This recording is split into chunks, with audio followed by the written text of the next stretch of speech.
ஆயக்கலைகள் 64னையும் ஏய உணர்விக்கும் எம்மம்மை தூய ஒருபளிங்கு போல் வாழ்யம் என் உள்ளத்தினுள்ளே இருப்பள் இங்கு வாராத இடர் தென்னாடுடைய சிவனே போற்றி எந்நாட்டவர்க்கும் இறைவா போற்றி சகலமும் சிவார்ப்பணம். அன்பான உறவுகள் அனைவருக்கும் ஸ்ரீ முருகன் ஜோதிட நிலையத்தின் வாயிலாக மேகலைவனின் அன்பு வணக்கங்கள். அதாவது இதுவரைக்கும் நம்ம காணொளி பதிவா எந்தவித வழிமுறைகளையுமே நம்ம நேரடியாக கொடுத்தது கிடையாது.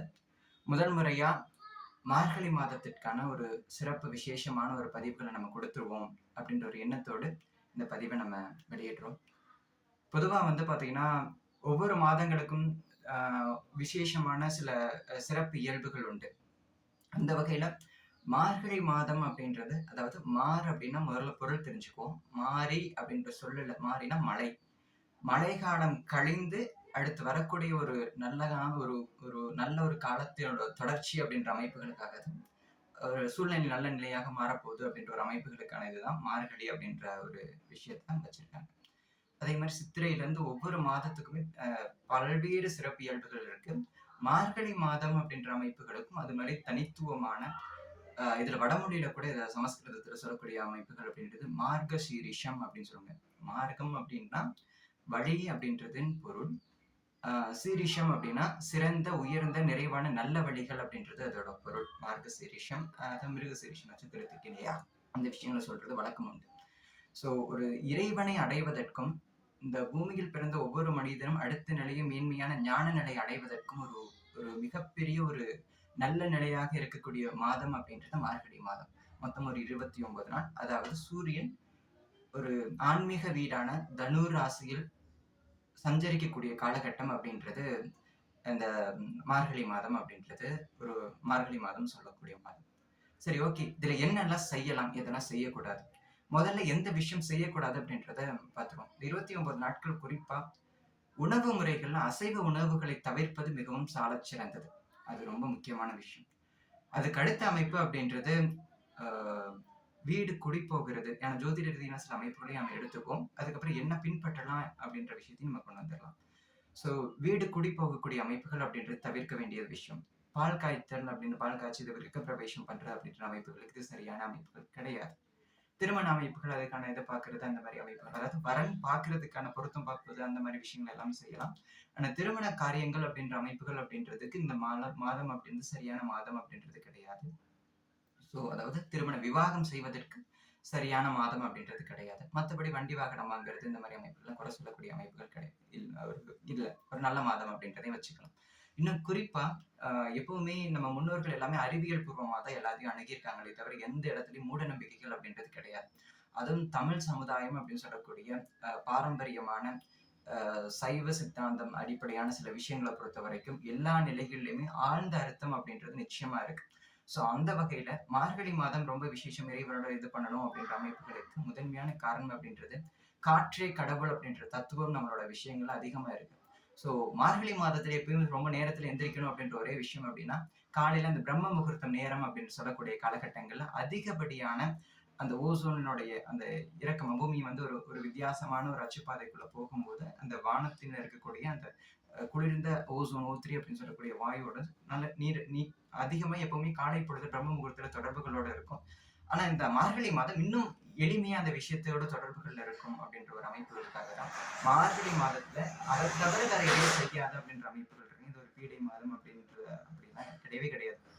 ஒரு வேகமா நல்ல நிலைகள்ல ஆன்மீகத்துல முன்னேறி போகிறதுக்கும், நம்ம ஆயுளை பலப்படுத்துவதற்கும், வாழ்க்கையில வெற்றி அப்படின்னு நிலையோட போவதற்கும் இது ஒரு மிகப்பெரிய ஒரு என்ன சொல்றது, ஒரு மேன்மையான மாதமா நம்ம பயன்படுத்திக்க முடியும். ஸோ அந்த வகையில முதல் விஷயம், அசைவ உணவுகள் தவிர்ப்பது நல்லது இந்த 29 நாட்கள் மார்கழி தொடங்குது.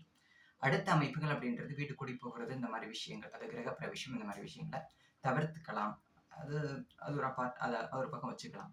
ஸோ எதையெல்லாம் செய்யணும் அப்படின்ற விஷயங்கள், முதல் கண்டிஷன் அப்படின்ற அமைப்புகள், முதல் வழிமுறைகளாக காலையில் பிரம்ம முகூர்த்தத்துல எந்திரிக்கணும் அப்படின்றது முதல் விஷயம். அதாவது 4 மணிக்கு முன்னாடி எந்திரிச்சு குளிச்சு ஒரு 4:30 மணிக்குள்ள ரெடி ஆக வேண்டியது. நம்ம எல்லாத்துக்குமே ஒரு ஆயத்தமா ஒரு இறை வழிபாடுக்கு உகந்த ஒரு இறைவன் அப்படின்றது இங்க காற்றே நினைச்சுக்கலாம், பிரபஞ்சம் நினைச்சுக்கலாம், எதை வேணாலும் எடுத்துக்கலாம். ஏன்னா நம்மளோட ஞானம் அப்படின்னு சொல்லக்கூடிய நம்மளுடைய வழிமுறைகள், மதம் சார்ந்த அத்தனை விஷயங்களுமே அறிவியல் பூர்வமாக எல்லாவற்றையும் நிரூபிக்கக்கூடிய ஒரு உத்தமமான அமைப்பு. ஸோ அதை வந்து காலையில எல்லாருமே இந்த மதம் கடந்து எல்லாவற்றையும் கடந்து ஒவ்வொரு மனிதனும் தன்னோட வாழ்க்கையில ஆயுள பலப்படுத்துவதற்கும் ஆரோக்கியமா வாழ்வதற்கும் இந்த காலகட்டங்கள் ரொம்ப ஒரு உறுதுணையா இருக்கும் அப்படின்ற எந்த வேண்டுதல் வச்சாலும் சீக்கிரம் பலன் கொடுக்கக்கூடிய ஒரு அமைப்புகள் ஒரு நல்ல மதமா இருக்கும். ஸோ காலையில் நேரத்துல எந்திரிக்க வேண்டியது கட்டாயமான விஷயம். அடுத்த அமைப்பு அப்படின்றது சுத்தம் பண்ணணும். நம்ம சுத்தம் உடல் நம்ம குளிச்சுட்டோம் எல்லாம் ஓகே. வீட்டை சுத்தி இருக்கக்கூடிய அமைப்புன்னு சுத்தம் பண்ணணும் அப்படின்றதுக்காக நீர் தெளிச்சு கோலம் போட்டு அந்த மாதிரியான வேலைகள் எல்லாமே செஞ்சிடும். கோலம் போடக்கூடிய வழக்கங்கள்லையுமே பச்சரிசி மாவுல கோலம் போடுறது. ஏன்னா தானம் தவம் இரண்டும் தங்கா வியனுலகம் வானம் வழங்காது. அது மாதிரி தியானத்துக்கு முன்னாடி தவத்துக்கு முன்னாடி இந்த எல்லா அமைப்புகளும் மற்றவங்க கொடுக்கக்கூடிய அமைப்புகளும் ஒவ்வொரு உயிர் முதல் எல்லா உயிர்களையுமே மேன்மையான கருதியவர்கள் நம்மளோட முன்னோர்கள். ஸோ பச்சரிசி மாவு அப்படின்றது எறும்புகளுக்கும் பூச்சிகளுக்கும் ஏதோ ஒரு வகையில நல்ல ஒரு உணவா இருக்கும். ஜீவகாருண்யத்தின் தொடக்கம் நம்ம வாசல்ல இருந்து தொடங்கணும் அப்படின்ற காரணத்துக்காக தான் இந்த பச்சரிசி மாவுல கோலம் போடக்கூடிய வழக்கங்கள் கூட நம்மளோட அமைப்புகள் இருந்தது. ஸோ கோலம் போடக்கூடிய அமைப்பு கலர் கலரா வித்தியாசம் ஸ்டிக்கர்லாம் ஒட்டாம பச்சரிசியில அரைச்சிக்கோம் வறுத்து இது கோலம் போடுறது அப்படின்றது ரொம்ப விசேஷமான அமைப்பு. துளசி மாடம் சொல்லக்கூடிய அமைப்புகளை தீபம் ஏற்றது அதை விட மிகவும் சாலச்சிறந்த அமைப்புகள். ஸோ அதை செய்யலாம், வாய்ப்பு இருக்கவங்க செய்யலாம். கட்டாயம் செய்ய வேண்டியது அவசியமானது. அந்த துளசியோட அந்த மனத்தை நுகர்ந்து அந்த தீபத்தை ஏற்றுறது இன்னும் விசேஷமான அமைப்புகளாக இருக்கும். ஸோ அடுத்த அமைப்புகள் அப்படின்றது இந்த இதை வந்துட்டு என்ன செய்யலாம் அப்படின்ற இந்த விஷயத்தை கடந்து வழிபாடு முறைகள் அப்படின்ற விஷயத்துல மனம் இருந்தால் மார்க்கம் உண்டு. மனதை தெளிவுபடுத்தி ஒரு நிலையாக வைக்காத வரைக்கும் எல்லாமே பிரச்சனை தான். வாழ்க்கைகள் அப்படின்றது பிரச்சனைகள் நிறைந்ததுன்றதை விட சவால்கள் நிறைந்ததுதான் வாழ்க்கை. ஸோ அந்த சவால்களை எதிர்கொள்வதற்கு முக்கியமான தேவை அப்படின்றது மனப்பான்மை தான். அந்த மனதை எப்படி கையாள வேண்டும் அப்படின்ற ஒரு விஷயத்துக்கு விஷயம்தான் நம்ம வாழ்க்கை எல்லாமே தீர்மானிக்கும். வாழ்க்கை சவால்கள் நிறைந்தது. அந்த சவால்களையும் ஒவ்வொருத்தரும் விதவிதமாக அணுகிறார்கள். ஸோ ஜோதிடம் அப்படின்னு சவால்கள் எப்படி இருக்கும் அப்படின்ற ஒரு விஷயத்தை நம்ம கண்டுபிடிச்சு இந்த வழிகளை இதை அணுகுங்க அப்படின்னு சொல்லக்கூடியதுதான் ஒரு ஜோதிட கருத்தர்கள் அப்படின்னு சொல்லக்கூடிய ஒருத்தரோட வேலை. ஸோ அந்த வகையில இந்த மனதை கட்டுப்படுத்துவதற்கு எப்படி அப்படின்ற நுட்பம் தெரிஞ்சிருச்சுன்னா விதியை ஜெயிக்கக்கூடிய வழிகள் அப்படின்றது எளிமையாக கிடைச்சிடும். ஸோ அந்த விதிகளை ஜெயிப்பதற்கும் மனம் தேவை. ஆனா அந்த மனதை கட்டுப்படுத்துவதற்கு அப்படின்ற அமைப்புகளுக்கு காற்று தேவை. காற்று மூச்சு காற்றை கவனிக்க ஆரம்பித்து விட்டால் மனம் ஒடுங்கும். அதுதான் எல்லாத்தோடையும் சூட்சமம். ஸோ அந்த ஒரு விஷயத்த புரிஞ்சுட்டோம் அப்படின்னு சொன்னா நம்ம வாழ்க்கையில எல்லாத்தையும் ஜெயிச்சிடலாம். ஸோ பூஜை பண்றோம், வழிபாடு பண்றோம், இது எல்லாமே ஒரே ஒரு விஷயம் தான். பஞ்ச பூதங்களை இணைப்பதில் தான் பூஜை. நிலம், நீர், காற்று, நெருப்பு, ஆகாயம் அப்படின்னு சொல்லக்கூடிய பஞ்சபூத தத்துவங்களை இணைப்பதில் தான் எல்லா பூஜை முறைகளும். ஸோ அதை எப்படி செய்யறது அப்படின்றத பார்க்கும்போது இப்ப நம்ம வழிபாடு முறைகள் நம்மளுடைய பாரம்பரியமான இந்து முறைகள் படி நம்ம பூஜை பண்ணும்போது நிலத்திற்கு ஆதாரமாக விளைந்த ஏதாவது ஒரு விஷயங்களை இறைவனுக்கு சமர்ப்பணம் பண்ணுவோம். ஒரு பொட்டுக்கடலையா இருக்கலாம், கல்கண்டா இருக்கலாம், தேங்காவா இருக்கலாம், ஏதோ ஒரு விஷயத்தை நிலத்தில் இருந்து விளைந்த பொருட்களே நம்ம முதன்மையா வைப்போம். நீருக்கு ஆதாரம் அப்படின்னு சொல்லக்கூடிய நீர் ஒரு குவளை அப்படின்றத நம்ம வைப்போம். அதாவது தண்ணி ஸ்லாவறதுக்கு அதுக்கான விஷயம். காற்றை புனிதப்படுத்தக்கூடிய வகையில மலர்களை தூவுறோம். வாசனை மிகுந்த மலர்களை பத்தி பத்த வைக்கிறோம். நறுமணம் தரக்கூடிய அந்த அமைப்புகள். அப்புறம் அதுக்கு அடுத்த அமைப்புகள் ஜோதி அப்படின்னு சொல்லக்கூடிய அக்னி தத்துவமாக நம்ம என்ன பண்ணோம்னா தீபம் ஏற்றி வழிபாடு பண்ணக்கூடிய ஒரு அமைப்பு வச்சிருப்போம். அந்த பூஜைகள் இதெல்லாம் ஒரு இணைக்கக்கூடிய ஒரு அமைப்பு.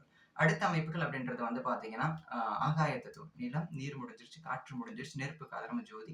ஆகாய தத்துவங்களை இணைப்பதில் தான் எல்லாருக்கும் சிக்கல்கள் இருக்குது. ஏன்னா ஆகாயம் மனதோடு இயங்கக்கூடிய அமைப்பு. ஆகாயத்தை மற்றதெல்லாம் வெளிப்புறம், ஆகாயம் மட்டும் நேரடியாக மனதோடு தொடர்புடைய ஒரு அமைப்பு. ஸோ அந்த அமைப்புகள் அதை இணைக்கிறதுக்கு அப்படின்றது குறைந்தது ஒரு 24 நிமிஷமாவது தியான நிலையோ தவ நிலையோ ஒன்றுமற்ற மனநிலை இருக்கும்போது மட்டும்தான் இறைவனோட இறையாற்றல் அப்படின்றத உணர முடியும். ஸோ அந்த வகையில அந்த மனதை ஒரு நிலைப்படுத்துவதற்கு இந்த காற்றை நம்ம வசப்படுத்தணும் அப்படின்றது முக்கியம். ஸோ அதை எப்படி நம்ம பண்றது அப்படின்ற வழிமுறைகளையும் இது கொஞ்சம் நீளமான பதிவு தான். ஆனா எல்லாருக்கும் பயனுள்ள வாழ்க்கையில வெற்றியின் சூத்திரமா இது இருக்கும். ஏன் இதெல்லாம் எப்படி சொல்றேன் அப்படின்னு கேட்டீங்கன்னா நான் இன்றளவு கணம் பொழுதும் ஆனந்தமாக ஒரு நிமிடம் பொழுது கூட தளர்வுகள் இல்லாம வாழ்வதற்கு ஒரு முக்கிய காரணமா இருந்தது எனக்கு இந்த பயிற்சி முறைகளும் இந்த ஏக இறைவன் நமக்கு அளித்த வள்ளல் கொடையான் நம்ம சித்தர் பெருமாள் காட்டின வழிமுறைகளும் தான். ஸோ அந்த வகையில இந்த மார்கழி மாதம் 29 நாட்கள் என்ன செய்யணும், எதை மட்டும் செஞ்சா போதும், விதவிதமா மற்ற எல்லா தேவைகள் எதை செய்யலாம், ஒவ்வொரு ஜோதிடரும் விதவிதமா சொல்லுவாங்க. ஸோ இதை செய்யக்கூடாது. நான் வந்து மனதை எப்படி பக்குவப்படுத்துவது, இந்த 29 நாட்களை பயன்படுத்தி மேலான நிலை அப்படின்னு சொல்லக்கூடிய ஞான நிலையை எப்படி அடைவது அப்படின்ற ஒரு விளக்கத்தை மட்டும் உங்களுக்கு நான் இந்த காணொலி வாயிலா கொடுத்துறேன். ஸோ இந்த இதை வந்து ஒரு 15 to 25 நிமிஷம், அதாவது உங்களுக்கு கட்டாயம் இந்த பயிற்சிகளை நான் சொல்லக்கூடிய முறைகளை பின்பற்றுவதற்கு அவசியம் தேவையான ஒரு விஷயமா கால அளவு தேவையா இருக்கும். முடிஞ்ச அளவுக்கு இதை 29 நாட்கள் எந்தவித எதிர்பார்ப்பும் பலன்களை எதிர்பாராமல் முழு மன நிறைவோடு இதை செய்யுங்க. வாழ்க்கை அப்படின்றது ரொம்ப எளிமை அப்படின்றது அப்புறம் புரிஞ்சிடும். கணம் பொழுதும் சந்தோஷம் அப்படின்றது ஒரு ஆனந்தமயமான வாழ்க்கையை உங்களால உணர முடியும். அதுக்கான வழிமுறைகள் இது வந்து எப்படின்னா, பூஜைகளை எல்லாம் கடந்து மனதை நெறிப்படுத்தக்கூடிய ஒரு அன்பான வழிமுறை, ஒரு ஒரு எளிமையான வழிமுறை அப்படின்றத வச்சுக்கலாம். ஓகேங்களா? ஸோ இங்க வந்து பார்த்தீங்கன்னா, முதல்ல எல்லாவற்றிற்கும் மூல ஆதாரம் சொல்லக்கூடியது தீபம். ஸோ அந்த தீபத்தை ஏற்றக்கூடிய ஒரு அற்புதமான முறை அப்படின்றத நான் சொல்லிடுறேன். ஸோ இங்க வந்து ஒரு 5 சிட்டி விளக்குகள், அதாவது மண் விளக்குகள்னு சொல்லக்கூடிய 5 சிட்டி விளக்குகள் அப்படின்றத எடுத்துக்கங்க. 5லையும் திரி போட்டுருங்க. ஊத்தக்கூடிய எண்ணெய் அப்படின்றது தூய்மையான நல்ல எண்ணெய் அப்படின்றது, நல்லெண்ணெய் அப்படின்றது ரொம்ப நல்லது. முதல்ல தீபம் எரியணும். சுத்தமான நல்லெண்ணெயில வரக்கூடிய இந்த மனம் அப்படின்றது, அதுல இருந்து வரக்கூடிய வாசனை அப்படின்றது ரொம்ப விசேஷமானது. ஸோ தூய்மையான நல்லெண்ணெயை ஊத்தி தீபம் போடுறது வழக்கம். நல்லது. ஸோ தீபம் 5 தீபம் அப்படின்றது கிழக்கு, மேற்கு, வடக்கு, தெற்கு அப்படின்னு சொல்லக்கூடிய நாலா பக்கமும், கிழக்கு, மேற்கு, வடக்கு, தெற்கு அப்படின்னு சொல்லக்கூடிய 4 பக்கமும் தீபம் ஏத்துற மாதிரி வச்சுக்கோங்க. ஒண்ணு கிழக்கு பார்க்கணும், ஒண்ணு மேற்கு, வடக்கு, தெற்கு 4 பக்கம். இதுக்கு 2க்கும் 4 தீபம் அப்படி ஏத்தணும். நடுவுல இருக்கக்கூடிய விளக்கு வடகிழக்கு அப்படின்ற அமைப்புகள்ல நம்ம தீபம் ஏத்துற மாதிரி பார்த்தீங்கன்னா, அதுக்கான படம் அப்படின்றது ஐகான் நான் மேல கொடுக்குறேன். ஸோ அதில் பார்த்தீங்க அப்படின்னு சொன்னா உங்களுக்கு எப்படி ஏத்தலாம் அப்படின்ற ஒரு வழிமுறைகள் அப்படின்றது தெரிஞ்சிடும். ஸோ அந்த மாதிரி தீபத்தை ஏற்றிக்கணும். ஏற்றிட்டு என்ன பண்ணணும்? முதல்ல எந்தவித ஒரு புதுமையான ஒரு விஷயங்களை செய்யறது அப்படின்னாலும் குரு வணக்கம் அப்படின்றது ரொம்ப அவசியம். அந்த குருவை எப்படி வணங்குறது? நமக்கு மேலான அமைப்புகள் அப்படின்றது, ஏன்னா ஒரு டாக்டர் ஆகணும் அப்படின்னு சொன்னா மருத்துவம் படித்தவர்கள்ட்ட நம்ம படிக்கணும். அதே மாதிரி இறைநிலை அப்படின்னு சொல்லக்கூடிய மேன்மையான அந்த இறை தத்துவத்தை புரிஞ்சுக்கணும் அப்படின்னா, அந்த இறைநிலைக்கு உணர்ந்து ஒருத்தவங்களோட அனுகிரகம் அப்படின்றது தேவை. அந்த வகையில எல்லா வகையான குருமார்களையும் வணங்குவதற்கும் சித்தர் பெருமக்களையும் வணங்குவதற்கான ஒரு ஒரு ஒரு அற்புதமான ஒரு மந்திரத்தையும் இந்த வகையில வந்து நீங்க தீட்சையா கூட இதை நீங்க காணொலி வாயிலாக நீங்க எடுத்துக்கலாம். ஸோ அதை பின்பற்றும் போது உங்களுக்கு அந்த குரு அனுகிரகம் அப்படின்றது பரிபூர்ணமா கிடைக்கும். ஸோ அந்த மந்திரம் எப்படி சொல்லணும் அப்படின்றத நான் உச்சரிச்சுறேன். உங்களுக்கு எளிமையா புரியறதுக்காக கீழே வந்து நான் உங்களுக்கு அந்த மந்திரத்தோட வழிகளையும் நீங்க எல்லாம் போஸ்ட் பண்ணி ரிவர்ஸ் பண்ணி நீங்க எழுதிக்கிட்டாலும் சரி. ஸோ இது ஒரு வகையில இந்த மந்திரத்தை தீபம் ஏற்றினதுக்கு அப்புறம் உட்காந்து சுகாசனம் இல்லை ஏதோ ஒரு ஆசன முறைகள்ல உட்காந்து நல்லபடியாக சமணங்கால் போட்டு உட்காருறது அப்படின்னு ரொம்ப விசேஷம். ஸோ உங்களுக்கு எப்படி சூழலுக்கு ஏற்ப உட்கார்றதுக்கான வசதிகளை பார்த்துக்கோங்க. உட்காந்து நல்லா பார்த்துங்க. கைகளை கூப்புறது, இது வந்து அஞ்சலி முத்திரைன்னு சொல்லக்கூடியவங்க இந்த மாதிரி வச்சுக்க வேண்டியது. வச்சுட்டு கண்கள் என்னைக்குமே புருவ முத்தியில கட்டுறது அப்படிங்கிற ரொம்ப விஷயம். சாம்பவி முத்திரைன்னு சொல்லக்கூடிய அமைப்புகள், கண்களை மேல அப்படி தூக்கி பார்க்கக்கூடிய அமைப்புகள் அப்படின்றது சாம்பவி முத்திரை. ஸோ அந்த இதை முடிஞ்ச அளவுக்கு மேல அப்படி வச்சுட்டு மந்திரத்தை சொல்றேன், கவனிச்சு கேட்டு நீங்க ரிவைன் பண்ணி கூட எழுதிக்கிங்க. ஓம் ராஜராஜ சித்தமகா யோகி பாத பங்கஜம் ஓம் ஷத்வசார பஞ்சபூத அபய அஸ்தரூபம் ஓம் கோடிசூஷ ஜோதிர்மய வசீகர வதனம் ஓம் ரக்ஷ ரக்ஷ மகாகுரு பாகி பாகி மகாகுரு ஓம் பாகி பாகி மகாகுரு ரக்ஷ ரக்ஷ மகாகுரு குருவே போற்றி குருவின் திருவடிகள் போற்றி போற்றி. ஸோ இதுதான் அதுக்கான இந்த எந்த வித சித்தர் பெருமக்களா இருந்தாலும் குருவாய் நினைத்து வழங்கக்கூடிய ஒரு அற்புதமான ஒரு மந்திரம். இந்த பிரயோகம் பண்ணி பார்த்துட்டு ஃபர்ஸ்ட் ஸ்டார்டிங் உங்களுக்கு வந்து ஆரம்ப காலகட்டத்தில் கொஞ்சம் கடினமாக இருக்க மாதிரி இருக்கும். எழுதி வச்சுட்டு பார்த்து கூட கண்களை மூடி சொல்லலாம். இல்லை இந்த காணொலி பதிவுகளை நீங்கள் போட்டு சொல்ல திருப்பி சொன்னீங்கன்னா கூடயும் போதுமானது. ஸோ ஏதோ ஒரு வகையில் இந்த மந்திரம் அப்படின்றத பஞ்சமுக தீபம் அப்படின்னு சொல்லக்கூடிய 5 பக்கமாக தீபம் ஏற்றி கிழக்கு, மேற்கு, வடக்கு, தெற்கு நடுவில் வைக்கிறது வடகிழக்கா பார்த்து ஏற்றணும். ஏற்றிட்டு அந்த விளக்கை பார்த்து சரி எந்த பக்கம் நாங்கள் உட்காரணும், வடக்கு பக்கமும் கிழக்கு பக்கமும் உட்காருவதற்கு விசேஷம். இந்த மாதிரி முறைகளை தான் நம்ம பின்பற்றினாலும் வடக்கு பக்கம் பார்க்கலாம், கிழக்கு பக்கம் பார்க்கலாம். இந்த 2 திசைகளும் ரொம்ப விசேஷமான அமைப்பு. ஸோ நம்ம அதில் பார்த்து உட்காந்து அமர்ந்து இந்த இதில் இன்னும் விசேஷமான அமைப்புகள் அப்படின்றது நறுமணம் தரக்கூடிய புகை போட்டுட்டு இந்த அடுத்து சொல்லக்கூடிய பயிற்சிகளை செய்யறது ரொம்ப விசேஷம். குறிப்பாக குங்குலியமும் பிரியாணி இலைன்னு சொல்லக்கூடியது 2யுமே நல்லா நச்சு எல்லாம் பண்ணிட்டு ஒன்று சேர்த்து தீபம் அதாவது தூபம் போடுறது, அதாவது சாம்பிராணி போடுறோடையும் அந்த மாதிரி இந்த 2 இலைகளையும் குங்குலியம் சாம்பிராணி இலை இது 2யும் போட்டு நச்சு போட்டுட்டு அந்த நறுமணம் அந்த இது கமலக்கூடிய வகையில் நம்ம வச்சுக்கிறது ரொம்ப விசேஷம். வச்சுட்டு நான் இப்போ உங்களுக்கு ஒரு முத்திரை அப்படின்றத நான் சொல்லி தரப்போறேன். திருவேணி முத்திரைன்னு சொல்லக்கூடிய ஒரு அமைப்பு. உள்ளொளி ஆகிய ஞானத்தை பெருக்கக்கூடிய, மனதை ஒருநிலைப்படுத்துவதற்கு, எல்லாவற்றையும் எளிமையாக்குவதற்கு, ஐம்புலன்களை ஒடுக்குவதற்காக ஒரு அற்புதமான ஒரு முத்திரை, திருவேணி முத்திரை அப்படின்னு சொல்லக்கூடிய அந்த முத்திரையும் சொல்லி அது ஒரு நம்ம அது கூடவே நம்ம லட்சுமி கடாட்சம் அந்த மாதிரி எல்லா விஷயத்தையும் சேர்த்து சொல்லக்கூடிய அமைப்புகள்ல அதுக்கான ஒரு பீஜ மந்திரமே சொல்றேன். ஸோ அதை இணைச்சு நீங்க பண்ணும்போது ஒரு 15லேருந்து 20 நிமிஷம் முதல்ல குரு வணக்கம், அதுக்கப்புறம் இந்த ஒரு குறைஞ்சபட்சம் எந்த முத்திரையும் ஒரு 24 நிமிஷம் பண்றது விசேஷம். அட்லீஸ்ட் ஒரு 10 to 15 நிமிஷம் நீங்க பண்ணினீங்கன்னா கூடயுமே அதோட விசேஷ பலன்கள் அப்படின்றத நம்மளால உணர முடியும். ஸோ அந்த திருவேணி முத்திரை அப்படின்றது எப்படி பண்றது அப்படின்னு பார்த்தீங்கன்னா, முதல் விஷயம் என்னோட ஆள்காட்டி விரலை கட்டை விரலுக்கு சேர்த்துக்கிறேன். இது ஓகே, இது ஆள்காட்டி விரல், ஆள்காட்டி விரலை கட்டை விரலோட சேர்த்துக்கிறேன் இந்த கையிலையும். ஓகே, சேர்த்துட்டு வலது கையோட முனி முதல் விஷயம் அப்படின்றது இடது கையோட இந்த அமைப்புல வச்சிடும். ஓகே, ஸோ இப்படி வச்சுட்டு இதை சேர்த்துக்க வேண்டியது இப்படி வரும்.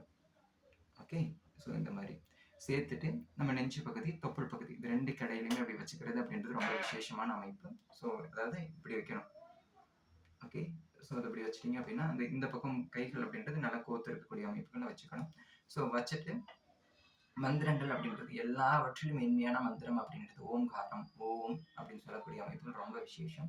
செய்யறதுக்கான நேரம் அப்படின்றது நம்ம காலையில் பிரம்ம முகூர்த்தத்துல தான் எல்லாம் செய்ய போறோம். ஸோ அந்த காலங்காத்தால் அப்படின்னு சொல்லக்கூடிய காலை பொழுதுலேயே எந்திரிச்சு நம்ம இதை கரெக்டாக உட்காந்துட்டு உட்காரக்கூடிய பொசிஷன் அப்படின்றது முதுகு தண்டு நேராக இருக்கணும். எந்த முத்திரைகள் செஞ்சாலும் எந்த பயிற்சிகள் செஞ்சாலும் நேராக உட்காந்துட்டு ஓம்காரத்தோட சேர்த்து கிரீம் அப்படின்னு சொல்லக்கூடிய, கிரீம்னா வடமொழியில வரக்கூடிய வரலையே அதுல வரக்கூடிய கிரீம், அது சிந்தாமணி பீஜம் அப்படின்னு சொல்லக்கூடிய அளவுக்கு ரொம்ப விசேஷமானது. எல்லா நிலைகளையும் நமக்கு தரவல்லது. அந்த கிரீம் அப்படின்ற ஒரே ஒரு பீஜ மந்திரத்தை வைத்து சகல வித்தைகளை காமிச்சு புதுக்கோட்டை மாவட்டத்துல புவனேஸ்வரி அம்மனுக்கு திருக்கோயில்கள் இருக்கக்கூடிய ஒரு மிகப்பெரிய வரலாறு அப்படின்றது அதுக்குள்ள பதிஞ்சிருக்கு. ஸோ சித்தர்கள் சொல்லக்கூடிய அமைப்புகள்ல பீஜ மந்திரங்களுக்கு ரொம்ப முக்கியத்துவம் கொடுத்தது இந்த கிரீம் அப்படின்ற ஒரு பீஜ மந்திரம் ரொம்ப விசேஷமான மந்திரம். ஸோ ஓம் கிரீம் ஹோம் அப்படின்ற அந்த வார்த்தைகள் அப்படி வச்சுக்கணும். மூச்சு ஒவ்வொரு முறையும் இழக்கும் போது கண்களை மேலே தூக்கிட்டு அப்படி நிறுத்திட்டு ஓம்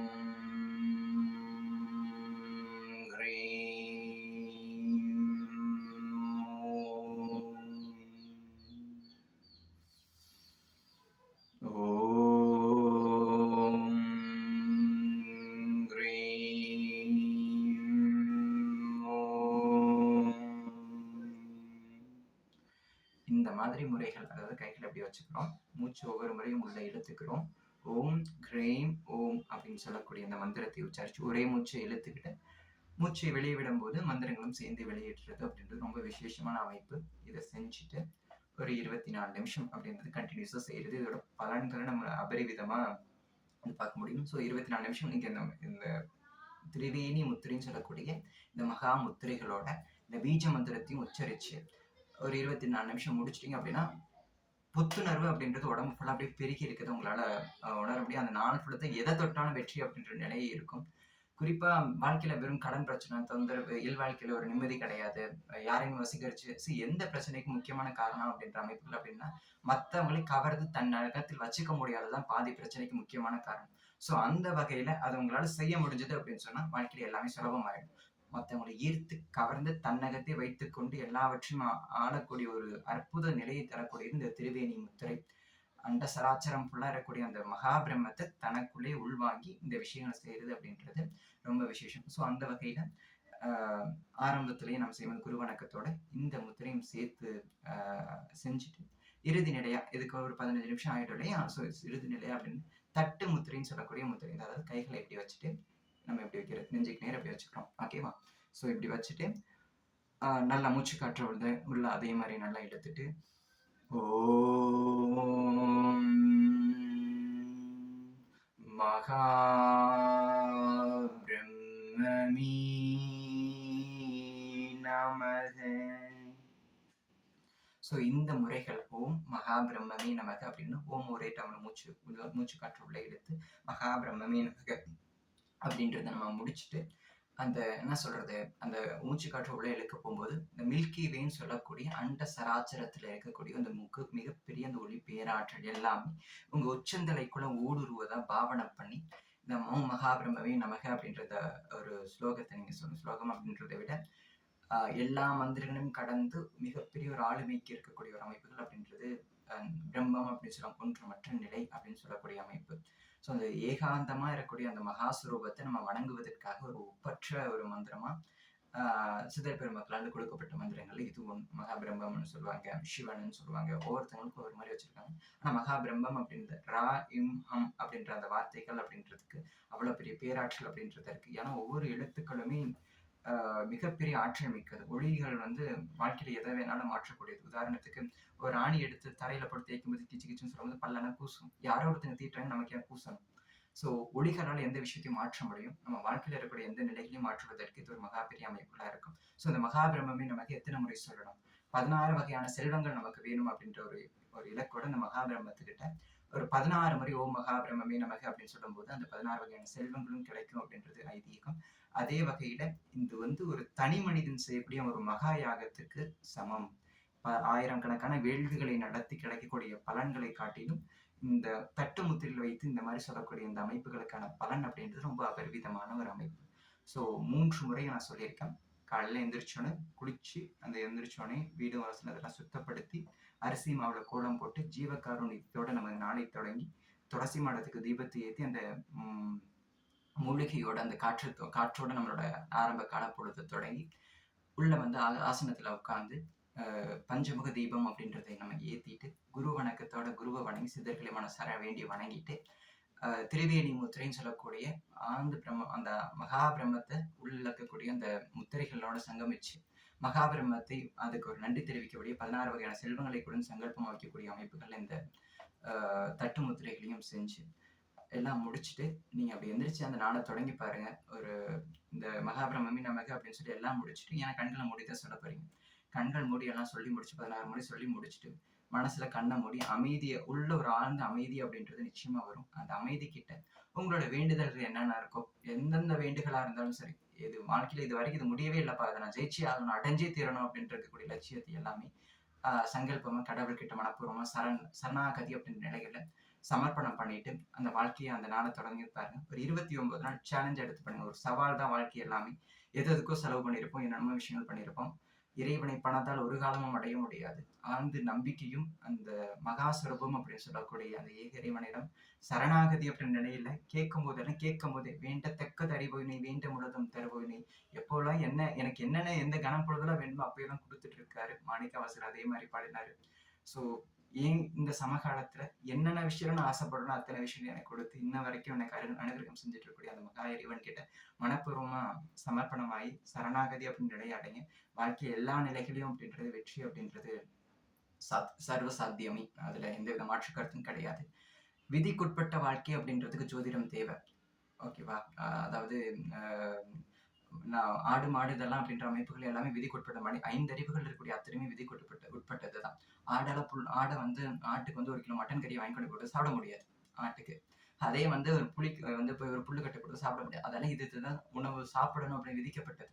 ஆனா மனிதன் மட்டும்தான் எப்படி வேணாலும் இருக்கலாம், எதை வேணாலும் சாப்பிடலாம் அப்படின்னு எல்லாவற்றிலும் சகல விமர்சனம் ஒரு கொடுக்கக்கூடிய அமைப்பு. மனிதனாய் பிறந்தால் மரணிக்க வேண்டும் அப்படின்ற ஒரு நிலையை கடந்து மனிதனால் பிறந்தால் மரணமில்லா பெருவாழ்வு வாழ வேண்டும், வாழலாம், அப்படி வாழ்ந்து காட்டியிருக்கவும் நம்ம முன்னோர்கள். ஸோ அந்த மாதிரி நிலையை அடைவதற்கு இந்த மார்கழி மாதம் மிகப்பெரிய ஒரு உறுதுணையாகவும் துணை புரியும் அப்படின்ற ஒரு மிகப்பெரிய ஒரு ஆழ்ந்த உள்ளார்ந்த கருத்தை நம்ம பதிவு செஞ்சுட்டு இந்த ஒரு 29 நாட்கள் அப்படியே மார்கழி மாதத்தை இந்த நான் சொன்னக்கூடிய இந்த 3 முறைகளை பின்பற்றி வெற்றி வாழ்வு வாழணும். பிரம்மத்தின் பேராற்றல் அருட்கருணையும் ஒன்றுமற்ற பரவெளிக்குள் ஒன்றுமற்ற ஓர் நிலைக்குள் ஒன்றுமற்று ஒன்றாகி அருவமாய் ஜோதி விடுவார் உலாவரும் சித்தர்களின் மகா பேராற்றலும் இதை கேட்கும் போதே உங்கள் செவிகளின் வழியே ஊடுருவி ஜீவனோடு இரண்டர கலந்து எங்கும் எதிலும் எப்பொழுதும் என்றென்றும் வெற்றி என்ற நிலையை தருவதோடு அன்பு, அமைதி, ஆரோக்கியம், ஆனந்தம் நிரம்ப பெற்று எங்கும் எதிலும் எப்பொழுதும் என்றென்றும் என்று வெற்றி என்ற நிலையை பெறுவதோடு கலையாத கல்வி, குறையாத வயது, கபடு வாராத நட்பு, கன்றாத வளமை, குன்றாத இளமை, சலியாத மனம், அன்பகலாத இல்வாழ்க்கை, தவறாத சந்தானம், தாளாத கீர்த்தி, மாறாத வார்த்தை, தடைகள் வாராத குடை, கோணாத கோள், ஒரு துன்பமில்லாத வாழ்வு என 16 வகையான செல்வங்களை பெற்று பெருவாழ்வு வாழ எல்லாம் வளையும் இறைவன் அம்மையப்பனாய் இருக்கக்கூடிய அப்பன் ஆதிசிவனும் அன்னை துர்கா பரமேஸ்வரியும் எல்லா நிலைகளிலும் உங்களை காத்து ரசித்து நிறைவான நல்லருள் செய்ய வேண்டும் என மனதார வேண்டுகிறேன். இடரினும் தளரினும் எத்தடை தொடரினும் அஞ்சுவது யாதொன்றும் இல் அஞ்ச வருவதும் இல் அம்மையப்பன் அருள் இருக்க எதற்கும் அஞ்சாதீர், எவருக்கும் அஞ்சாதீர், எமனுக்கும் அஞ்சாதீர், வெற்றி நிச்சயம். மீண்டும் நல்லதொரு பதிவில் நாளை சந்திப்போம். நன்றி, வணக்கம். வாழ்க வளர்க உயர்க.